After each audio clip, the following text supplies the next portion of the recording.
ቡና ብትጠጣ ኑሮ እንደ ኸምር ልትገረፍ እንደምትችል ታውቃለህ። ዌቭ ሰርድ ሌላ ዳይሜንሽን መሰላቸው አይምሮንም የመቀየር ቴንደንሲው ሀይ ነው።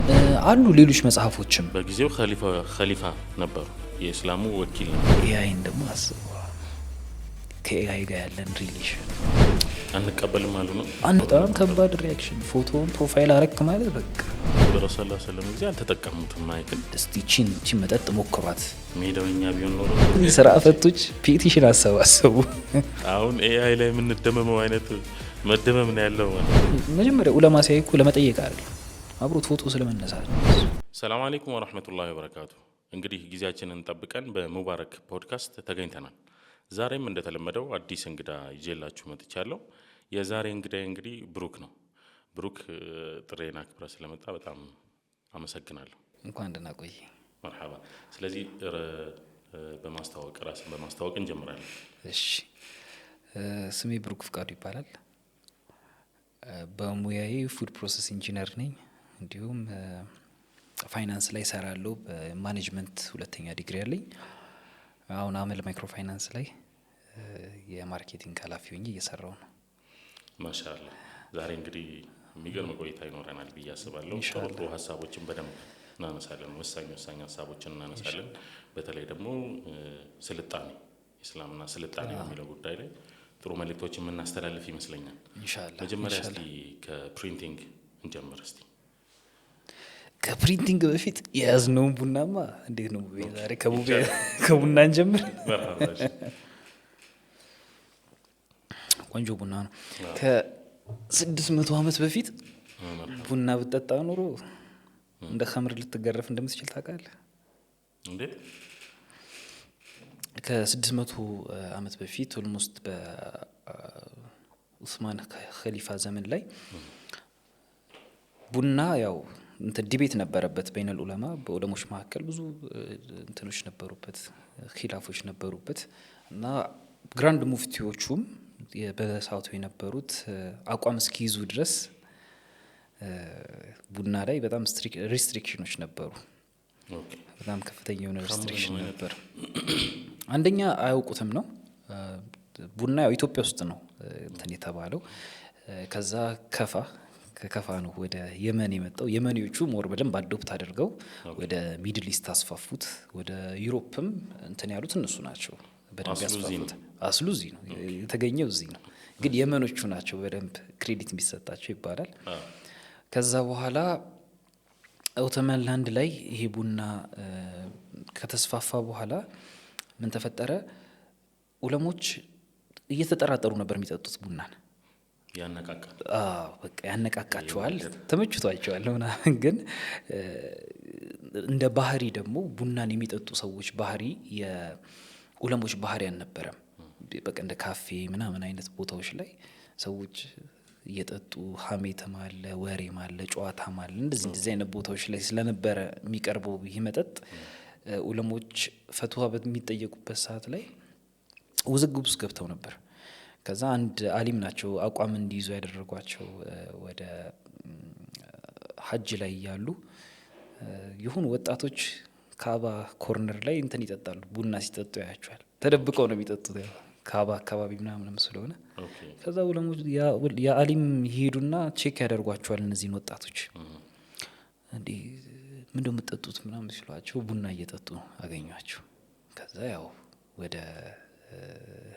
ወደ ፍርድ አቀረቧቸው፣ ወደ ቃዲ ምናምን አቀረቧቸው።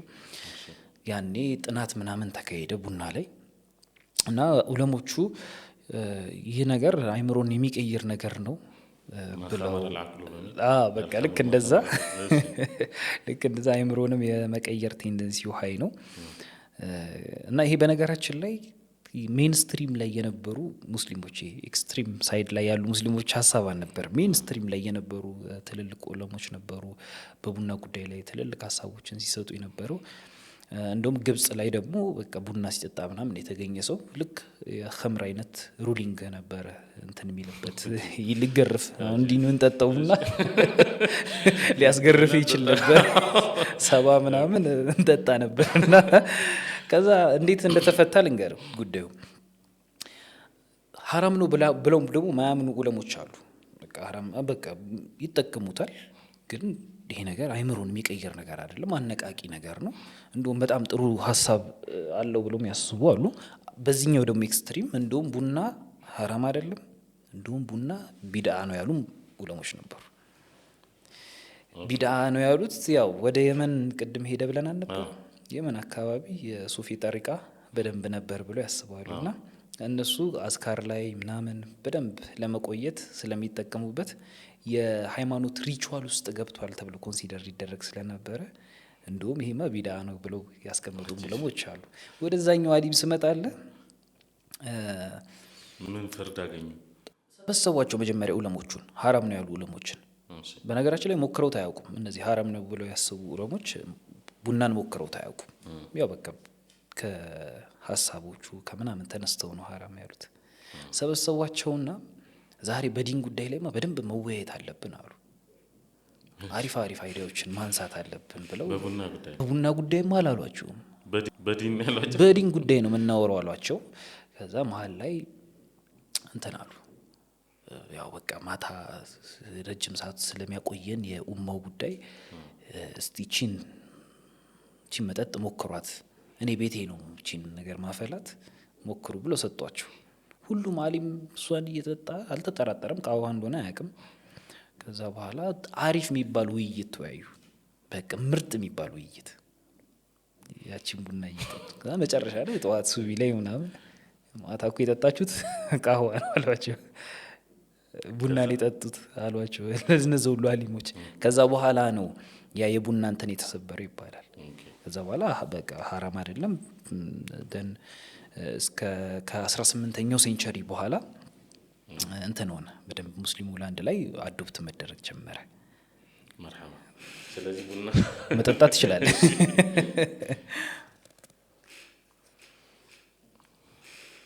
ወደ ፕሪንቲንግ ስለዚህ ብለን ካልነው ስልጣኔው ሰፋ ይላል በደንብ። ስፔሲፊካሊ ደግሞ ወደ ፕሪንቲንግ መተን እስቲ እናወራ። አዎ እንግዲህ ለፕሪንቲንግ ግብአት ከሚሆኑ ነገሮች ውስጥ አንዱ ወረቀት ነው። ከወረቀት ምርት መጀመር ያስፈልጋል። ወረቀት ለመጀመሪያ ጊዜ አምራቾቹ አዶፕት ያደረጉት ቻይኖቹ ናቸው። ኢንቬንት ያደረጉት መጀመሪያ ያመጡት ወረቀትን ቻይኖቹ ናቸው። ከዛ በሙስሊሞችና በቻይኖች መካከል አንድ ጦርነት ተካሄደ። ባትል ኦፍ ጠልሃ ይባላል። እና እዛ ጦርነት ላይ በማን ጊዜ ነው? በዑመር ጊዜ ነው። ይሄ በአባስዮሽ ነው። በዑመርም አልፏል። በቃ በአባስዮሽ ነው። ሲግኒፊካንት የሚባል ጦርነት አይደለም። ልክ እንደ ነቃዲስያ ምናምን አይነት ትልቅ ጦርነት አይደለም። ይሄ በጣም ማይነር የሚባል ጦርነት ነው። ቻይኖቹም ያው ሙስሊሙ ጠንካራ የሚባል እንትን ነበረው፣ ሚሊተሪ አርሚ ነበረው። ስለዚህ ቻይኖቹ ጋር ደግሞ ያን ያህል እንደዚህ የተደራጀ አይነት ጦርነት ተብሎ በዓለም ኢስላም የሚታወቅ ሪኮግናይዝ የሚደረግ አይደለም። ስሙ ይታወቃል፣ ጊዜው ይታወቃል። ዘን ያኔ ሙስሊሞቹ ምን እንዲስከቨር አደረጉ? ወረቀት እንዲስከቨር አደረጉ። ቻይኖቹ ይሰሩ ስለነበር። ግን ቻይኖቹ የሚሰሩት ወረቀት ለፋንሲ ነገሮች ነበር የሚጠቀሙት። ማለትም ለካሊግራፊ ነገር እንደዚህ አይነት ነገር ነው እና በሴክሬትም የተያዘ ነገር ነው። በጣም በድብቅ በሚስጥር የተያዘ ግዛት ላይ ነበር ያቺን ወረቀት የሚያመርቱት። ከዛ በዚህ ይሄ ጦርነት ምን ከፈተላቸው መሰለሙ? ስኪል የሆኑ ሰዎችን በወረቀት ምርት ላይ ስኪል ያላቸውን ሰዎች እንዲያመጡ እንትን በምርኮ እንዲያዙ አደረጋቸው። ልክ የበድር ጦርነት ላይ እንትኖች ምን ነበር የተደረጉት? ምርኮኞቹ የሚያደርጉት ነገር ምን ነበር? አንዱ 10 ልጅ ምናምን እንዲያስተምር ነው አይደለ? እነዚህም ስኪል የሆኑ ሰዎች ወደ ሙስሊሙ ላንድ ወደ ኸሊፋው እንዲመጡ ተደርገው የወረቀት ምርትን እንዲያስተምሯቸው አዶፕት እንዲያደርጉ ሙስሊሙ ዓለም ላይ እንዲንሰራፋ ተደረገ። ከዛ በፊት ግን የነበረው የወረቀት እንትን ምንድነው? ሞር ፓርችመንት የጽሁፍ ቴክኖሎጂ ወይ ሊፍ ላይ ነው የሚሆነው፣ ቅጠል ላይ ወይ ደግሞ ቆዳ ላይ ነው፣ የግመል ቆዳ ላይ እና የመጀመሪያዎቹን ቁርአኖች ምናምን ሜይ ቢ ቪዲዮ ላይ ማስገባት የምንችል ከሆነ ትልልቅ ነው በጣም በቃ ይሄን ሊያክል ይችላል። በቃ ከዚህ እስከ መሬት ምናምን ዊድዙ እንደዚህ በጣም ትልቅ ነው። ስለዚህ የሚጻፈው እዛ ላይ ነበረ እና በጣም ትልቅ ነው እና የራሱ የሆነ ደግሞ ሊሚቴሽን አለው ከወረቀት አንጻር። አንደኛው ምንድን ነው አሁን ገለጥ አድርገህ ለመጥራት እንዴት ትገልጠዋለህ? ትልቅ ነው በጣም እንግዲህ ገለጥ የሆነ ነገር ላይ ቆመ ካላነበብኩ ስታየው እስቲ እንትኑን ፎቶውን ሜቢ አታች ማድረግ ከቻለን እንደ ኦዲየንሶቻችን ስንት ሙስሐፍ አንድ ቆዳ ላይ እንደሚጻፍ በጣም ትልቅ ነው። ሌላው ምንድን ነው ዲዩሬቢሊቲም አይኖረውም። ቆዳ ላይ የሚጻፍ ነገር ይለቃል፣ በቀላሉ ሊለቅ ይችላል። እንትንም ላይ ቅጠልም ላይ የሚጻፉ ነገሮች ይለቃሉ። የወረቀት ቴክኖሎጂ ካመጣቸው ነገሮች ውስጥ ምንድን ነው አንድ ለረጅም ጊዜ እንዲቆይ ማድረግ ትችላለህ። ሁለተኛ ደግሞ እንትኑም ሳይዙም ደግሞ በጣም በአነስተኛ ሳይዝ ብዙ ቦታ ተደራሽ እንዲሆን ማድረግ ይቻላል። ስለዚህ ሙስሊሞች ይህንን የወረቀት ቴክኖሎጂ ከቻይኖች ወሰዱና በደንብ አዶፕት አደረጉት፣ በደንብ አድቫንስ አደረጉት።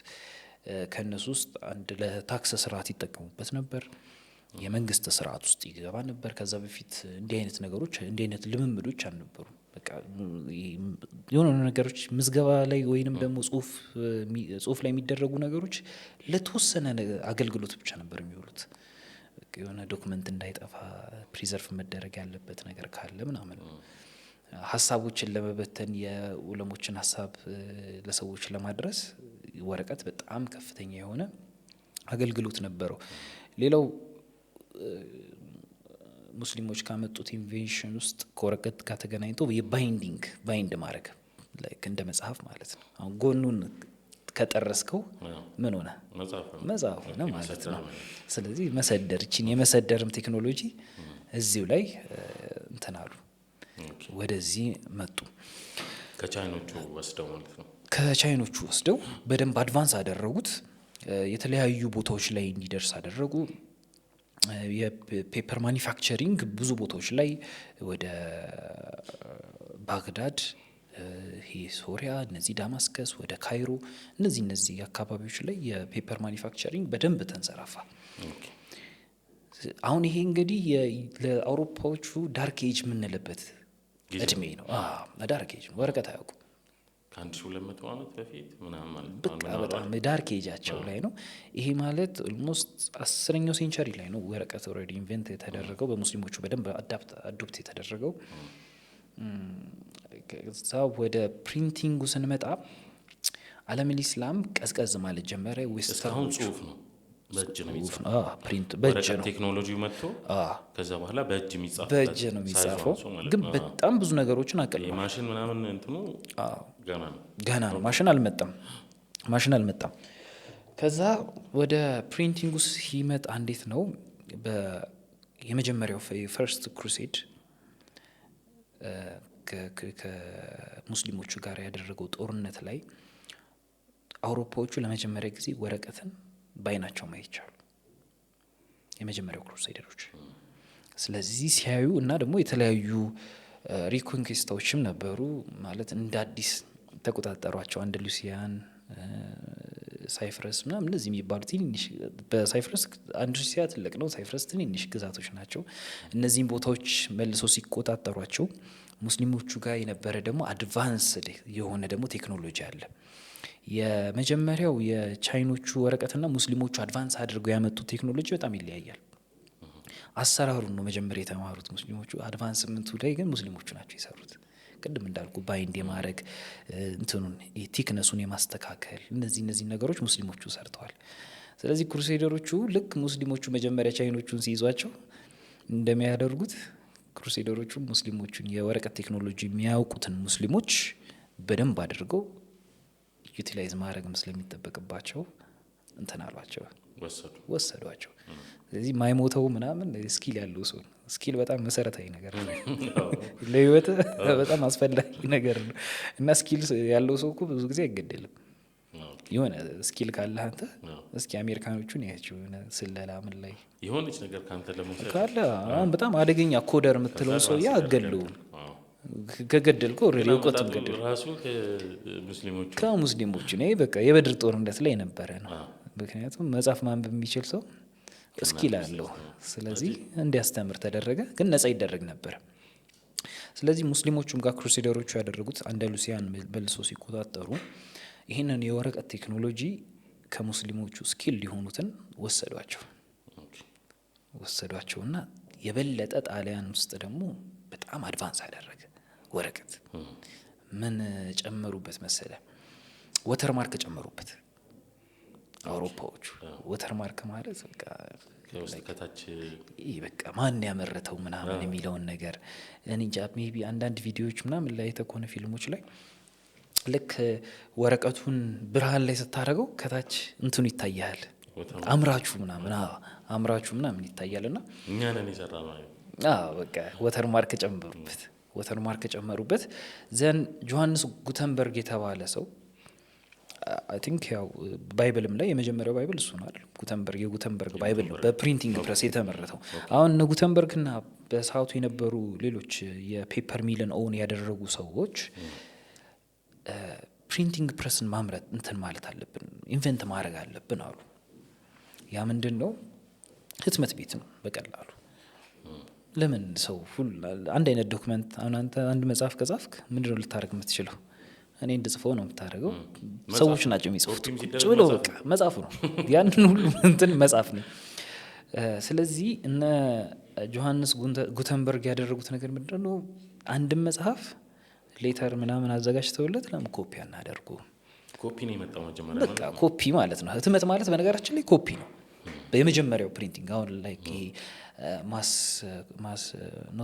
ዲጂታል ፕሪንቲንግ ምናምን አልነበረም ያኔ። ምክንያቱም ከኮምፒውተር ጋር ከምን ይገናኛል ይሄኛው። ያኛው ግን ምንድነው? ጀስት ላይክ የኮፒ ማሽን ነው። እንደ ሞልድ አይነት ነገር ይኖራል፣ ግን በጣም ሳይዙ በጣም ትልቅ ነው። እሱን ጀስት ዱፕሊኬት እያደረግ መጽሐፎችን በአንድ ማምረት ትችላለህ ማለት ነው። አሁን እዚህ ጋር ምን ክፍተት ተፈጠረ? አለመል ኢስላም ላይ ኦቶመን ላንድ ላይ እንትኖቹ ባን አደረጉት ሙስሊሞቹ ፕሪንቲንግ ፕሬስን አንቀበልም አሉ ሙስሊሞቹ። የተለያዩ ምክንያቶች አሏቸው። ቫሊድ ይሁን አይሁን አሁን ላይ ስናነሳው ቫሊድ ላይሆን ይችላል ያ ምክንያታቸው። ግን በጊዜው ለነበረው አንዳንዶቹ ሴንስ ይሰጣሉ፣ ምክንያት ይሰጣሉ። አንዳንዶቹ ደግሞ ኢጎም ልትለው ይችላል። ኸሊፋ ነበሩ፣ የእስላሙ ወኪል ነበሩ። የኦቶማን ላንድ ላይ እንደዚህ ስማቸው ኮፒ አንቀበልም ነው። ስማቸው እንትኑን አንቀበልም አሉ። ፕሪንቲንግ ፕሬሱን ቶታሊ አንቀበልም፣ ሀራም ነው ብለው ፍርድ ሰጡ። ምንድን ነበር ማስረጃው? የሚያቀርቡ የመጀመሪያው ለኡለሞቹ የቀረበበት መንገድ ልክ ነው ብዬ አላስብም። ምንድነው የቀረበበት መንገድ? ኡለሞቹን እነዚህ የሚጽፉ ሰዎች አሉ። እነዚህ ሰዎች ምንድነው መጽሐፍ እንጀራቸው ገብተዋል። አሁን መጽሐፍ ከሆነ ሌላ ስኪል ከሌለኝ አዲስ ቴክኖሎጂ መጣ ማለት እኔ ከስራ ፈተው ማለት ነው። ስለዚህ እነዚህ ስራ ፈቶች ፔቲሽን በደንብ ፔቲሽን አሰባሰቡና ለኸሊፋው አቀረቡለት። ቀላል አይደለም። ለምሳሌ 5 መጽሐፍ ከፈለክ ኢቭን 5 ቁርአን መጽሐፍ ከፈለክ ምን ያህል ሰው ይሳተፋል? ቁርአን አሉ፣ ሌሎች መጽሐፎችም አሉ፣ ኪታቦች አሉ እኮ በደንብ እነ ሰሂህ አልቡኻሪ አሉ፣ ሰሂህ ሙስሊም አሉ፣ ሐዲሶች አሉ። ስለዚህ እነዚህ ነገሮች በሰዎች ስለነበር የሚጻፈው የእነዚህ ሰዎች የጻፊዎቹ ኢንተረስት ሪኮግኒሽን ውስጥ ይገባል። ፔቲሽን አሰባስበው ለኸሊፋው አስገቡለት። እንዴት እንደዚህ ምናምን። ግን ያው ኢንተረስታቸውን በሚጠብቅ መልኩ ሳይሆን በዚህ መልኩ ነው ኪፕ መደረግ ያለበት። ያኮ ቢዳ ነው አሉ። ሁለተኛው ሪዝናቸው ቢዳ ነው ብለዋል። ሊትራሊ ቢዳ ነው ብለዋል። ሁለተኛው አረብኛ ቋንቋ ለፕሪንቲንግ አይመችም። ይሄ ቫሊድ ትንሽ ሴንስ ይሰጣል። ለፕሪንቲንግ አይመችም ብለው ነበር። ምክንያቱም እንግሊዝኛ ሲሆን ምንድን ነው ኤቢሲዲ ምናምን ነገር ነው። ስለዚህ እያንዳንዱ ወርድ ተገጣጥሞ ነው እንትን የሚሰጠው። ይሄኛው ደግሞ እንትን አለ፣ መዶች አሉት፣ መሳቢያዎች አሉት ቋንቋው ራሱ። ስለዚህ ኢች ኖት ሞልድ ይሄ ለፕሪንቲንግ የአረብኛን ወርድ መጠቀም በጣም ከባድ ነው። እሱን ኢንቨንት ማድረግም ይችሉ ነበረ። ግን ያው ዝግም ስለነበሩ ኢንተረስታቸውም ብዙ የመለወጥ ፕላን ስላልነበራቸው እንትን አሉ። ይሄ እንዴት ሆኑ? በፍጹም። ሌላው እኛው ምክንያታቸው ምንድነው? የኢጃዛ እንትን ይቋረጥብናልም የሚል ምክንያት ነበራቸው። ያ ምንድን ነው? ለምሳሌ ሰሂህ ቡኻሪን መቅራት ከፈለክ ምንድን የምታደርገው? ብዙ እጅህ ላይ ፕሪንቲንግ ከሌለ ሰውየው ጋር ነው የምትሄደው። የቂራት ስርዓቱ ማለት ነው። ሰውየው ጋር ሄደህ ትማራለህ። አንተም ቡኻሪ ካለ እኔም ቡኻሪ ካለኝ ምንድን ነው አንተ አታስፈልገኝም ልልህ እችላለሁ። ለምን? እኔ ቁጭ ብዬ አነበዋለሁ። ቁጭ ብዬ አንብቤ እንትን እውቀትን ኮንሱም ላደርግ እችላለሁ። ስለዚህ በዑለሞቹ በኩል ደግሞ ይሄኛው ሚስኮንሰፕሽን ነበረ። ሁሉም ሰው ጋር እንዴት ልናዳርሱ ይገባል። ስለዚህ ፕሪንቲንግን የመጀመሪያዎቹ ጀኔሬሽኖች አክሴፕት እንትን ያደረጉት አንቀበልም ያሉት ሀራም ነው አሉ። ቁርአንን ራሱ በፕሪንቲንግ ማተም በራሱ ልክ አይደለም ብሎ አሰቡ። ትንሽ ቆየና ግን ከአንደሉሲያም እንትን በኋላ የተለያየ አካባቢ ላይ ጁሾችና ክርስቲያኖች ወደ ተለያዩ አካባቢዎች ላይ መሄድ ጀመሩ። ወደ ኦቶማን ላንድ ላይ መሄድ ጀመሩ። ያ ምንን ፈጠረ? ፕሪንቲንግ ፕሬሳቸውን ከቦታ ቦታ ይዘው እንዲሄዱ ያደርጋቸዋል። ወደ ኦቶማን ላንድ ሲሄዱ ማስፈቀድ ጀመሩ። ተመልከቱ፣ ጁሾችና ክርስቲያኖች ፕሪንቲንግ ፕሬስን አስፈቀዱ። ኦቶማን ላንድ ላይ ሲያስፈቀዱ በአረብኛ መሆን አይችልም አሏቸው። ሌላው ግን በቃ የራሳችሁን እንትን ማሳተም ትችላላችሁ አሏቸው። በደንብ ይመር እንትን በቃ መጽሐፍ ምናምን በደንብ እንትን ይላል። መጽሐፍ ማለት ያው ትርጉሙ ምንድነው? እውቀት ነው። እውቀት ደግሞ ምንድነው? ፓወር ነው። ሌላው ኢንሻር ሆኖ ተበትኗል። ፕሪንት አይደረግም በሚል ምክንያት እኛ ጋር ደግሞ ሆልድ ተደርጓል። በቃ ትልልቅ ዑለሞች እንትንም ስለነበረበት ኢፌክቱ ሃርድ። ይሄ እንግዲህ ኦልሞስት ወደ 200 ዓመት የቆየ ጉዳይ ነው።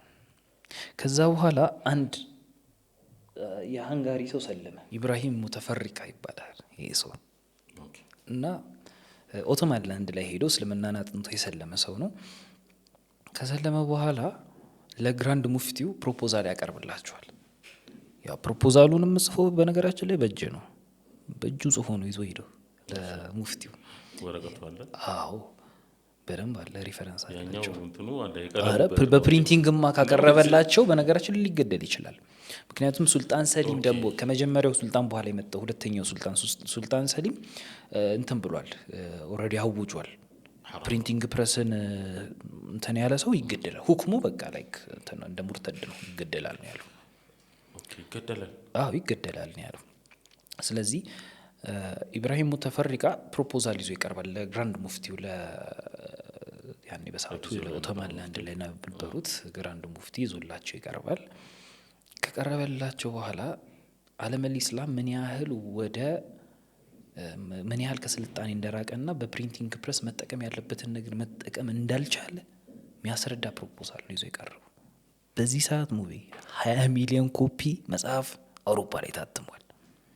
20 ሚሊዮን። አሁን ይህ ማለት በቃ የነ ኒውተን የነ ጋሊሊዮ ምናምን ፔሪድ የእነሱ መጽሐፎች በደንብ እየተቸበቸበ ነው።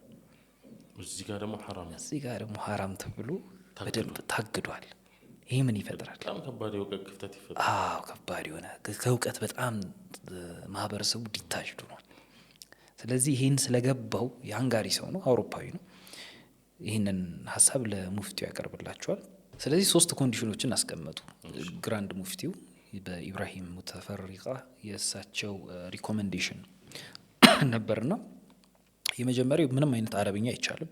የአረብኛ ስነ ጽሁፍ ላይ ያሉ ህትመቶች ባን ተደረጉ ማለት አይቻልም ኦልሬዲ። ሁለተኛው ሪሊጂየስ የሆኑ መጽሐፎችም ቢሆኑ በትርጉምም ቢሆኑ አይቻልም። ሶስተኛው በመንግስት ኮንትሮል ውስጥ ወይም በኸሊፋው ስርዓት ኮንትሮል ውስጥ ብቻ የታተሙ መሆን አለባቸው ነው። ስለዚህ እነዚህ መጽሐፎች ሴኩላር መጽሐፎች ናቸው። በቃ ኖርማል ወይ ኖቨሎች ሊሆኑ ይችላሉ፣ ሳይንቲፊክ መጽሐፎች፣ ከህክምና ጋር የተገናኙ መጽሐፎች፣ እንደዚህ አይነት ነገሮች እንጂ ከሪሊጅኑን ሃይማኖቱን ሊያስተዋውቁ የሚችሉ መጽሐፎች በፍጹም ዝም ብሎ መፍቀድ ነው እንጂ ምን ሊታተም ነው? እንግዲህ በእርግጥ ቁርአንን መጀመሪያ ያተሙት ክርስቲያኖቹ ናቸው። 1534 አካባቢ ላይ በክርስቲያኖቹ አትመውታል። በነገራችን ላይ ቁርአንን አትመውታል። ከዛ ጁሾቹ 1694 ላይ ድጋሚ ሁለተኛው ቁርአን ታትሟል። ከዛ ኢታሊ ውስጥም እንዲሁ ራሽያ ውስጥ 3ኛው ቁርአን ታትሟል ይባላል። ስለዚህ ቁርአን በኦቶማን ላንድ ላይ ነው የተከለከለው። ስለዚህ አውሮፓው ላይ ስቴቱ ላይ አይቻልም። አዎ ኢስላሚክ ስቴቱ ላይ ክልክል ነው፣ ማተም አይቻልም። ግን የሚቻለው የት ነው? ሌሎቹ ኦልሬዲ ኦን አድርገዋል። ለምሳሌ እኔ የሆነን ነገር አታትም ብትለኝ ግን ኦልሬዲ ፋይሉ ካለኝ ቢዝነስ ፐርስፔክቲቭ ነው እንጂ ሌላ ፐርስፔክቲቭ ያተሙት ማለት ነው። እነዛ ለማወቅም ነው፣ እስልምናን ለማወቅ አታክ ለማድረግ ለመበረዝም ምንድነው ኦቶማን ላንድ ወይንም ደግሞ የኸሊፋው ስርዓት ዝም ብሎ የኸሊፋ ስርዓት ብቻ የፖለቲካል ኢንስቲትዩሽን ብቻ አይደለም። ውስጡ ላይ የሃይማኖትም ኤሌመንቶች አሉት። የሚተዳደርበት ስርዓት የሸሪያዊ ስርዓት አለው። ስለዚህ የሸሪያዊ ስርዓቱን ደግሞ መናድ ካለብህ የምትንደው በምንድን ነው? እንደነዚህ አይነት ነገሮችን ማኒፕሌት ማድረግ አለብህ። ማኒፕሌት ለማድረግ ስነ ጽሁፉን መጽሐፍቶቹን ምናምን መበረዝ ያስፈልጋል። ስለዚህ ለመበረዝም ማለት ንያቸውን ኮምፕሊትሊ ያኛው ነው ማለት ባንችልም ግን እንዲህ አይነት እንትኖች ነበሩ ዳይሬክሽን ለማስቀየር። ስለዚህ እነዚህ ቁርአን የመጀመሪያው ሲታተም እንደውም ወተር ማርኩ ራሱ መስቀል አለው ና ይባላል። የመጀመሪያው ቁርአን ወተር ማርክን እነሱ እንትን ብሎ መጀመሪያ ቅድም እንዳሉ ኢንቨንት ያደረጉት ኢታሊ ውስጥ ነው። ስለዚህ ቁርአኑ ላይ ነበረበት። ቁርአኑም ላይ ወተር ማርኩን የመጀመሪያው ቁርአን እነሱ ያተሙት ላይ ወተር ማርኩ ያው እንትን አለው መስቀል አለው። እምቢ አሉ። ከዛ በኋላ ምን ተፈጠረ? የኮሎኒያሊዝም ይህ ወደ 18ኛው ሴንቸሪ መጀመሪያ አካባቢ ከ17ኛው ሴንቸሪ አጋማሽ በኋላ ነው አይደል የኮሎኒያሊዝም ሀሳብ የመጣው። ናፖሊዮን ቦናፓርቴ ግብፅን ተቆጣጠራት። ግብፅን ሲቆጣጠር ይዞ ከገባቸው ማቴሪያሎች ውስጥ አንዱ ፕሪንቲንግ ነው፣ ህትመት ነው። ያኔ ባን ተደርጓል። ከዛ በፊት ናፖሊዮን ከመቆጣጠሩ በፊት የማምሉክ ዳይናስቲ ነበር የነበረው። ማምሉክ ዳይናስቲ ማለት ደግሞ ያው ከሞንጎሎችን የጣለ ዳይናስቲ ነው። ዘስሊቭ ዳይናስቲ ይባላል። ትንሽ ናቸው ቁጥራቸው፣ ግን ሞንጎልን አሸንፈው የተለያየ መሳሪያዎች ምናምን ነበሯቸው የውጊያ ምናምን፣ ግን ፕሪንቲንግ ፕሬስን አያውቁትም። ስለዚህ ናፖሊዮን ደግሞ መልሶ ማምልኮቹን አሸንፎ ነው የገባው። ማምልኮቹን ካሸነፈ በኋላ ፕሪንቲንግን እንትን አደረገ። በቃ የሙስሊሙ ላንድ ላይ እንዲታተም አደረገ። ቁርአንንም ሌሎች መጽሐፍቶችንም መሰል እንትኖችን የሙስሊሙ ላንድ ላይ እነዛን 3 ክራይቴሪያዎች መጀመሪያ በግራንድ ሙፍቲው ተቀምጠው የነበሩትን ጥሶ በቃ ናፖሊዮን ያው በራሱ ሪፎርሚስትም ስለሆነ ብዙ ኢንቨንት ያደረጋቸውም ነገሮች አሉ። እሱ ስልጣን ላይ በነበረበት ጊዜ ላይ ያ አይነት ባህሪ ያለው ሊደር ስለሆነ ስለዚህ ዓለምን ኢስላም ላይ መጀመሪያ ፕሪንቲንግ ፕሬስን ያስተዋወቀው ናፖሊዮን ቦናፓርቴ ነው። በኢስላሚክ መጽሐፎች፣ በአረብኛ ሊትሬቸር፣ በእነዚህና መሰል ነገራቶች ናፖሊዮን ዓለምን ኢስላምን በዛ መልኩ እንዲቆጣጠር አድርጎታል። ስለዚህ ምን ዘገየን ማለት በቃ ኦልሬዲ ጆሃንስ ጉተንበርግ የመጀመሪያውን ፕሪንቲንግ ፕሬስ ካመረተ በኋላ ዓለምን ኢስላም ፕሪንቲንግ ፕሬስን መጠቀም የጀመረው ከ300 ዓመት በኋላ ነው። ስለዚህ በዛ 300 ዓመት ጊዜ ውስጥ ዓለምን ኢስላም ከእውቀት ርቋል፣ ከስልጣኔ ርቋል፣ ከማሳወቅም ርቋል። ሌሎች በቃ ዳዋ ስትራቴጂም አይኖርህም። የዳዋ ስትራቴጂ ውስጥ አንዱ እኮ አቬይላቢሊቲ ነው። ምርጫ ላይ ዴስክ ላይ የሆነ የሃይማኖት ሪፈረንስ ከሌለ እንዴት ልታቅ ትችላለህ? ያኔ ደግሞ እንዳሁኑ ግሎባላይዜሽን ዲጂታል ምናምን የምትለው ነገር አይደለም። ግን በሰዓቱ እኔ በምን መልኩ ኮምፔር አድርጓለሁ መሰለም፣ አሁን ብዙ ፈትዋዎች ይሰጣሉ የተለያየ ጉዳይ ላይ። ግን ማሰብ ያለብን ነገር ካለፈ በኋላ ይህ ህዝብ እንዴት ነው እየተቀበለ ያለው ነው ፖይንቱ። ዑለማው ያለው ነገር ብቻ አይደለም፣ ህዝቡ እንዴት ነው ያንን እውቀት እንዴት ነው አክሴፕት እያደረገው ያለው። ቅድም ቡናን አንስተናል። ቡና ላይ አሊሞቹ ሌሎች እንትኖች ስኮላሮቹ የእስልምና ስኮላሮች ባን አድርገውታል። ቢድአ ነው ሀራም ነው ተብሏል። ግን በህዝብ ትግልና በአንዳንድ ዑለሞች ሪፎርም ባደረጉ ዑለሞች ትግል ቡና ሀላል መሆን ችሏል። በቃ ከዛ አሁን ስንጠጣ እኮ ሀራም የተደረገውን ታሪክ ራሱ አናውቁ እስከማናውቀው ድረስ ሀራም የነበረበትን ታሪክ እስከማናውቀው ድረስ ናዊዴይስ ቡናን በደንብ እንጠጣለን፣ በደንብ እንትን እንላለን። ፕሪንቲንግ ፕሬስንም አሁን ህትመት ቤት ቁርአን ሲታተም ምን ሲል ይህን ሂደት ያለፈ አይመስለንም። ኤአይን ደግሞ አስበው። ከኤአይ ጋር ያለን ሪሌሽን ከአርቲፊሻል ኢንቴሊጀንስ እንዴት ነው ኮንሱም እያደረግን ያለ ነው? እንዴት ነው እየተጠቀምንበት ያለ ነው? ጉዳዩ አሁን መከልከላችን አይደለም ማለት ነው። ይሄ ነገር የሚያሳየን አሁን መከልከላችን ሳይሆን ነገ ከነገ ወዲያ የሚመጣው ትውልድ አሁን ዑለማው የያዘው አቋም አይደለም የሚገዛው። በሰዓቱ ደግሞ የሚመጡት የቴክኖሎጂ አድቫንስመንቶች ህይወቱን እንዴት ነው ሊያቀልለት የሚችለው? ኢቨን ዓለም ኢንተግሬት ያደረገችበት መንገድ ዑለማው ሳይፈልግ እንዲፈቅድና በሮች እንዲከፍት ያደርገዋል። ስለዚህ ዑለሞቻችን ምን መሆን አለባቸው? ቀድመው ነው ኢፌክቱን ካልኩሌት ማድረግ ያለባቸው። በደንብ ኢንዲቴል ማየት ያስፈልጋል። ከፕሪንቲንግ በኋላ ኦልሞስት 18ኛው ሴንቸሪ ተሻገርን። እስቲ ወደ ዲጂታሉ ዓለም ደግሞ እንምጣ። ዲጂታሉ ዓለም ላይ የተፈጠሩ አንዳንድ ኢንሲደንቶች አሉ ከሀራምና ቢዳ ጋር። አሁን የቅርብ ዓመታትን ታሪክ ማንሳት እንችላለን። አንደኛው ለምሳሌ ማይክራፎን ነው። አሁን እየተጠቀምንበት ነው አይደል? በደንብ እየተጠቀምንበት ነው። ማይክራፎን መስጊድ ውስጥ ሲገባም እንዲህ አይነት ትግሎች ነበሩት። ሳውዲም ኦቶማንላንድ ኖት ነሰሰርሊ፣ ምክንያቱም ኦቶማንላንድ ኦልሬዲ ኮላፕስ አድርጓል። ግን መስጊዶቻችን ልክ ማይክ ሲመጣ መጀመሪያ ባን የተደረጉ ቢዳ ነው። ለምን አዛን በረሱል ጊዜ ወጥቷል እንዴ? አልወጣም። ስላልወጣ ይህን ነገር መጠቀም ቢዳ ነው ተብሎ መጀመሪያ መስጊዶቻችን ባን አድርገውት ነበር። የሬዲዮ ደግሞ ይለያል። ሬዲዮ ላይማ ቂራትም ተቀርቶበታል ይባላል። ስቴሽኑ ላይ ስቴሽኑ ሩቃ ተደርጎበታል። ምን ሆነ መሰለህ? ይህ ሳውዲ ውስጥ ነው እና ኪንግ ፈይሰል ባለስልጣን ኪንግ ፈይሰል ናቸው እና የእሳቸው እንትን ላይ ምን ሆነ መሰለህ ማለት ያ ማለት እንግዲህ ዓለመል ኢስላም ብዙ ከዓለም ጋር የሚሄድበት እጅና ጓንት ሆኖ የሚሄድበት ቴንደንሲ አልነበረም። በጣም ሌት እየሆነ ነው ነገሮችን አክሴፕት የሚያደርገው። ኢቭን የባሪያ ንግድ ምናምን ራሱ በቃ የሚያስታውሱ ዑለሞች ከሆነ ታይም በኋላ ነው። በረሱል ሰለም ጊዜ በዑመር በምናምን ጊዜ ስልጣኔ ጭራሽ ምንጭ የነበሩበት ሁኔታ ነበረ። እንዲህ አይነት ምሳሌ አልነበራቸው። ስልጣኔ ቢያዩ ቅድም እንደ አዲስ ስልጣኔ ቢያዩ ከእንትናችሁ መካከል ያስተምርልን ብለው ወዲያው ከስልጣኔው ጋር እንትን ለማለት ይሄዳሉ። ግን የሆነ ጊዜ በኋላ ሌት እየሆነ ሄዷል። አባስ ዳይናስቲን ማንሳት እንችላለን። የዑመርንም ዳይናስቲ ማንሳት እንችላለን።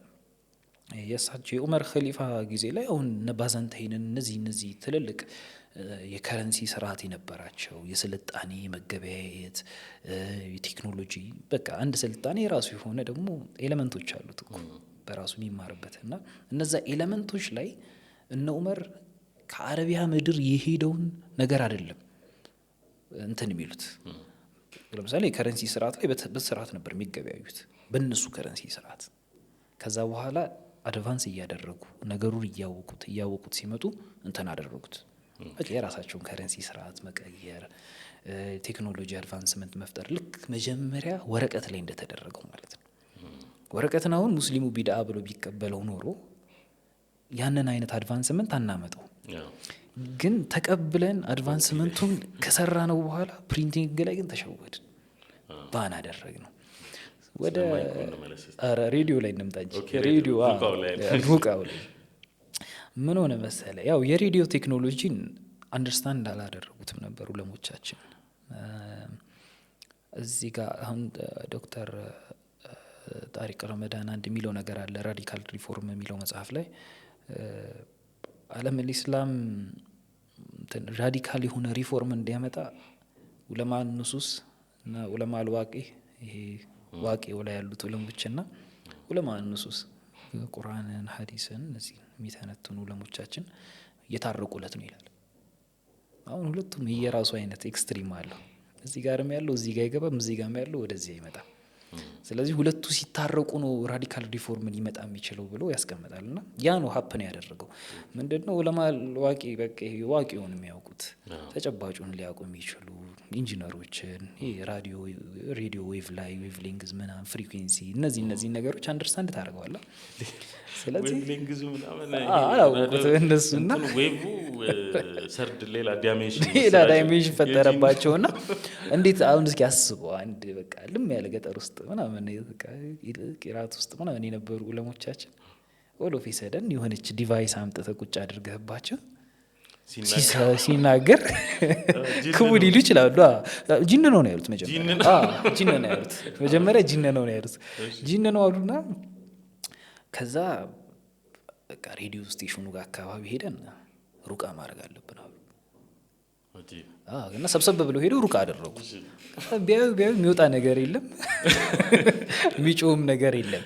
ከዛ ያው የመንግስት እንትኖች ምን አደረጉ ከነሱ ከዑለሞቹ መካከል አሪፍ የሚባሉትን በቃ እንደው እስቲ ፕሮግሬሲቭ የሚሆኑት የትኞቹ ናቸው ብሎ ዲል ማድረግ ጀመረ። እና በምን አግሪ ያደረጉ መሰለ አስቸገሩ። አሁን ቢያሉ እንዲህ አንቀበልም ቢዳ ነው እንዲህ ነገር አታምጡብን ምናምን ብለው ነበር። ከዛ ከነሱ ውስጥ አንዳችሁ ሂዱና ሬዲዮ ስቴሽን ውስጥ ቁርአን ይቅራ። መቼም ጅኑ ሊቀራ አይችልም እንደዚህ እና ደግሞ ታውቀዋለህ። ለምሳሌ አንተ ድምጽ ላውቀው እችላለሁ። ስለዚህ ስቀራ እሰማሃለሁ፣ አዳምጥሃለሁ እንዲህ በጓደኝነት ስለዚህ ሊያውቁት ይችላሉ። ከዛ ከነሱ መካከል አንደኛው ሄዶ ቁርአን ቀራ። ከዛ ተቀበሉ። በዛ ምክንያት እንዲተቀበሉት እና ቴክኖሎጂውን የተቀበሉበት መንገድ በጣም ነው የሚገርም። በቃ ሬዲዮ ላይ ቴሌቪዥን ደግሞ አስበው ምን ሊሆን እንደሚችል ዋናው ነው። እንዴ አሁን ዛሬ ተቀረጽና እዚህ ጋር ከዛ አስበው አንተ ራስህ ቴሌቪዥን ውስጥ ቁጭ ብለህ ከሰውየው ጋራ አንተን ስታዳምጠው እንዴ ከጎን ያለን ሰው እንዴ አሁን ኤአይ ላይ የምንደመመው አይነት ደነጋጤ ማለት ነው። አሁንም ኤአይን ዩቲላይዝ ከማድረግ አኳያ የማይክሮፎን እንዴት እንትን አለው? ማይክሮፎንም በግዴታ ነው በነገራችን ላይ ግዴታ ነው ስል በተለይ የአውሮፓ ተጽዕኖ አለው የማይክሮፎን ላይ። የአውሮፓ ሙስሊሞች ይሄ አይነት ዲቤት የለባቸው እንትኑ ያስኬዳል ብዬ ነው ማለት በረሱል ሰለላሁ ዐለይሂ ወሰለም ጊዜ አልተጠቀሙትም ማይክል። እሱማ እኮ ምን አለ መሰለህ ጉቤ እንዲህ አይነት ነገሮች ቴክኖሎጂ ናቸው። ለምሳሌ የበድር ጦርነት ላይ በምን ነበር ውጊያው? ሰይፍ ምናምን በግመል ነው። አሁን እሱን ይዘህ ብትወጣ እሱና ነው ብላ አትወጣም። ይሄን ይዘህ ድሮን ነው፣ ቴክኖሎጂ ነው፣ ኤአይ ነው። እነዚህን ነገሮችን ይዘህ የምትወጣው ስለዚህ በጊዜው ላይ ያሉ ነገሮችን ነው ኮንሲደር ማድረግ የሚያስፈልገው። ከወቅቱ ጋር አብሮ መሄድ ያስፈልጋል። ስለዚህ ተቀበሉት። ያው እዚህ ጋር በእርግጥ የአውሮፓ ሙስሊሞች በጣም ክሬዲት ሊሰጣቸው ይገባል። የማይክሮፎን ላይ ኦልሬዲ በቃ ኖርማል አድርገው ኤክሰርሳይዝ አደረጉት። ፋሪስቱም ላይ ያሉት እነ ማሌዥያ፣ ኢንዶኔዥያ እነዚህ ሀገራቶችም ማይክሮፎንን ቶሎ ነው አዶፕት ያደረጉት።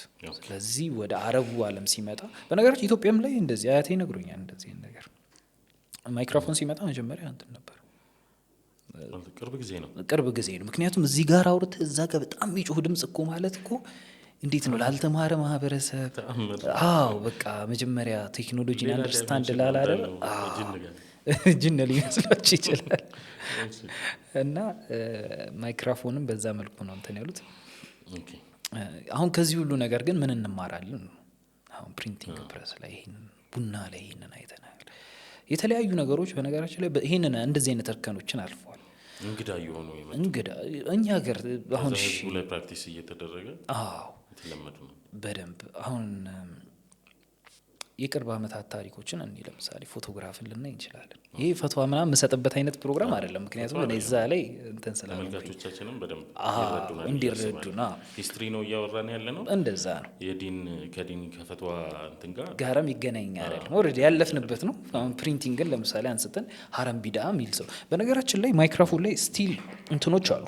አሁን ኖርዝ አሜሪካ ላይ ስቲል ነው ቢዳ ነው ብሎ የሚያስቡ አሉ። ስቲል ነው አሉ ቢዳ ነው ብሎ እንትን ያሉ አሉ።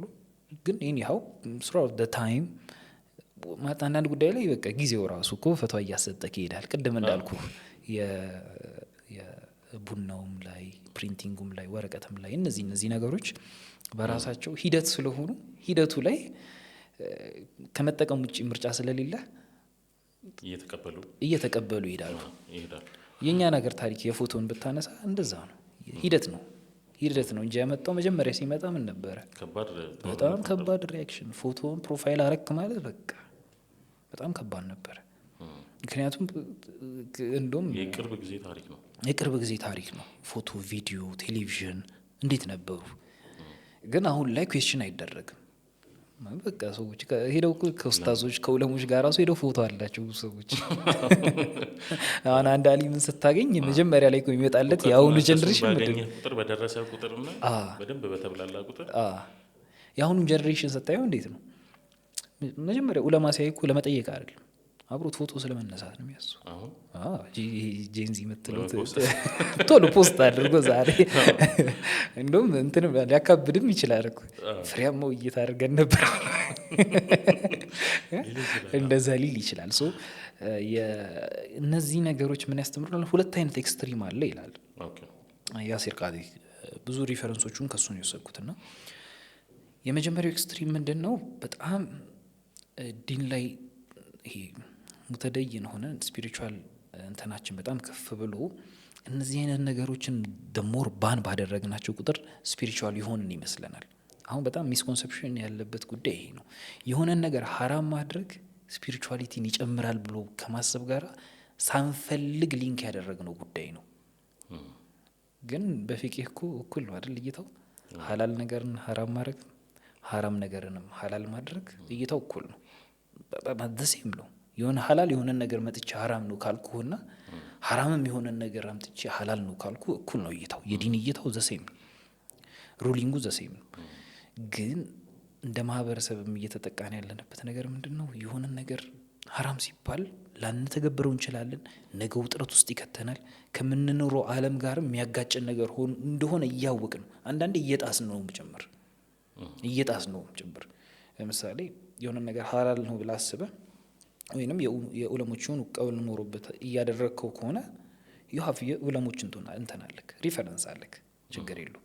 ሀራም ነው ብለህ ግን እያሰብክ ነገሩን ጉዳዩን ሀራም ነው ብለህ እያሰብክ ተዳፍረህ ግን ካደረግከው ያ በጣም ከባድ ነው። ኦልሬዲ እንትን ነው ሩሊንጉን አይምሮህን ሴት የተደረገው ምን ያለው ሀራም ነገርን መዳፈር በጣም ከባድ ነገር ስለሆነ ሀላል ነው እያለ የተሳሳተ ሰውና ሀራም መሆኑን እያወቀ የተሳሳተ ሰው እኩል አይደለም እይታው። እያወቀ የተሳሳተና ሳያውቅ የተሳሳተ እኮ በእንትንም በዲንም እኩል አይደለም እይታው። ስለዚህ የመጀመሪያው ኤክስትሪም ምንድነው?